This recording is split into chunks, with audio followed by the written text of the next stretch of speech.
je vais maintenant vous réaliser un petit tour de carte.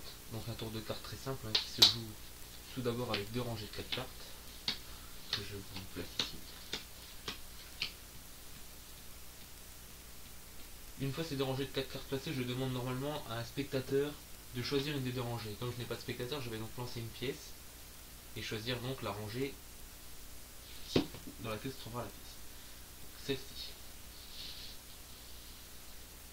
Si un spectateur avait choisi cette rangée, j'aurais bien sûr dit c'est la rangée que vous avez choisi d'enlever. J'aurais fait de même avec l'autre si jamais c'était tombé dessus. Donc, une fois la rangée choisie, je demande au spectateur de me montrer une de ces 4 cartes. Je vais faire de même, je vais lancer la pièce. On voit que la pièce touche cette carte. Donc, je vais donc ramasser les 3 autres et laisser cette carte de côté.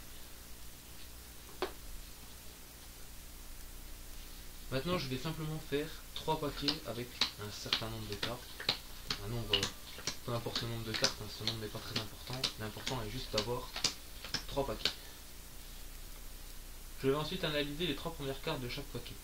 Si on regarde ici, on peut s'apercevoir qu'on a un roi de carreau.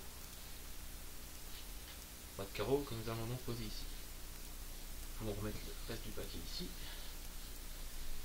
Sur le deuxième paquet, le 2 de cœur. Faisons le même, on pose ce 2 de cœur. Et enfin le troisième paquet, le valet de carreau.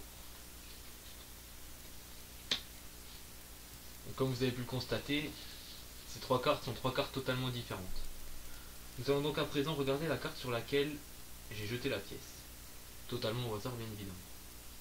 L'as de pique. Donc, les as, vous savez, ce sont des cartes très particulières, ce sont des as très souvent utilisés par les magiciens car elles ont un pouvoir magique qui est le suivant. Lorsque 3 cartes sont différentes, il suffit d'un as et d'un simple claquement grâce à cet as pour que les 3 autres le rejoignent.